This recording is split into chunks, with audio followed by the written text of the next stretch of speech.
Last week, I offered personalized explorations of how the symbolism of the Venus-Uranus conjunction activates in your life.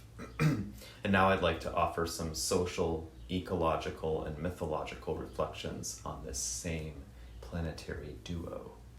So early in his new book, Earth Grief, Stephen Buhner writes of how the modern human species in the Western world, under the Christianized and scientific materialist paradigm, has little understanding of the fact that in order to live, other organisms must die, and that as humans, we must die in order for other life to come into being. I reflect on how smaller scale experiences of this dynamic show up. These experiences may involve the loss of feeling powerful in ways we've been indoctrinated into believing we are powerful as a human species. The loss of the notion that it's possible to consume death to make our lives comfortable, and also to consume death and be free from ecological consequences. As much as post-industrial Christianized humanity has been conditioned into believing that it has dominion over nature, the in-your-face messages telling us the obviousness of the contrary occur constantly. Equally as unhelpful as an ignorance of environmental loss, many folks also report a paralyzing sense of shame and self-loathing when they blame themselves for ecological occurrences over which most of us have no control. In light of this dance with the humility, grief, and wonder that comes with contacting the exposed nerves of our ecosystems, I think of how Venus last weekend aligned with Uranus in earthy Taurus. The conjunction of those two planets in Taurus represents an opportunity for a renewed awareness of all Earth's beauty. And this conjunction always provides an opportunity to hear Hesiod's myth of the birth of Venus. In the myth, Uranus, the sky god, persists in one action. He keeps shoving his newborn offspring back into the womb of their mother, Earth goddess Gaia. Many tellings of the myth say he does this because he fears their strength. Metaphor, he fears the consequences of his creations and displaces any sense of responsibility for them. Others say he couldn't stand the imperfection of their physical form in contrast to how he envisioned them taking shape. Some versions of the story say he places them in the underworld in Tartarus.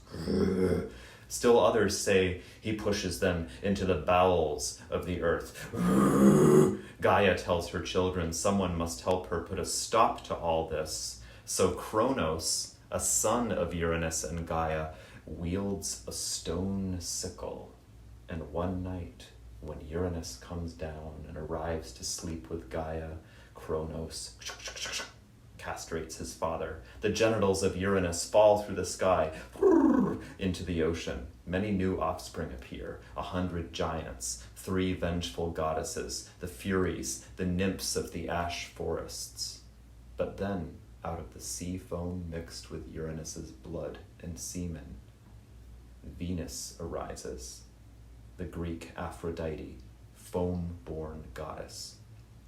This myth has so much to tell us today about this moment in the history of the human species, about how beauty, pleasure, and sensuality respond to an agonizing crisis, and in a trickster way about the result of ignoring responsibility for the corporatized and dissociated consumption of dead bodies transformed into fossil fuels without giving back, about the human capacity to dissociate from sensual forms and feelings, to make messes and ditch before cleaning anything up. What are scientists and multinational corporations doing to all relational bodies, that is to say, to Venus, Aphrodite, to bodies who relate, when they burn fossil fuels, releasing carbon dioxide into the air, forcing trees, Gaia's womb, to absorb it, if those trees are holding the breath more and more, carrying the consequences of those who would destroy in the name of what makes them feel powerful and comfortable in the moment, who is the Kronos who now cuts off the genitals of the tyrannical Uranus? Of course, Kronos also becomes tyrannical as well. That's another story. I mean here, the version of Uranus with charcoal-colored thunderbolts. The Uranus that reflects humanity's habit of dissociatively trying to force the earth to hold all of the consequences of its actions. Only there's an inversion between this myth and the current process. In the myth, Uranus displaces the consequences of creating new life. In the case of post-industrial humanity, it's transformed dead bodies in the underworld, coal, oil, natural gas, that power the innovation for providing the comfort and functionality of our contemporary life. It may be that children that Uranus banishes to Tartarus or to the bowels of the earth that power our stoves, air conditioners, and cars. Suddenly we've traveled across mythic realms knowing that Pluto, Hades, the Lord of Death, the underworld, and transformation accompanies us on this reckoning. A god never appears alone. Now to Venus, the lover's antidote. Can our current consciousness of how we experience beauty and pleasure from a relational perspective toward other bodies all around us catch a glimpse of how our bodies would birth into an even deeper octave of relationship to our world when the stone sickle castrates the main culprits of greed and oppression? When you take in that question, what then flashes before your mind's eye? What flashes before the eyes of your pleasure bodies? Who is the Venus within and around you, this wild pre-Olympian Venus in your own backyard, the love and beauty that emerges through sacrificing ideas of perfection and control, a yielding to the beauty of flesh and soil in their imperfections? The version of Uranus that lives within each of our hearts must be willing to surrender its abstract vision of perfection to the waters of emotion where we can't take back or repress what we've created, where we can't displace any consequences.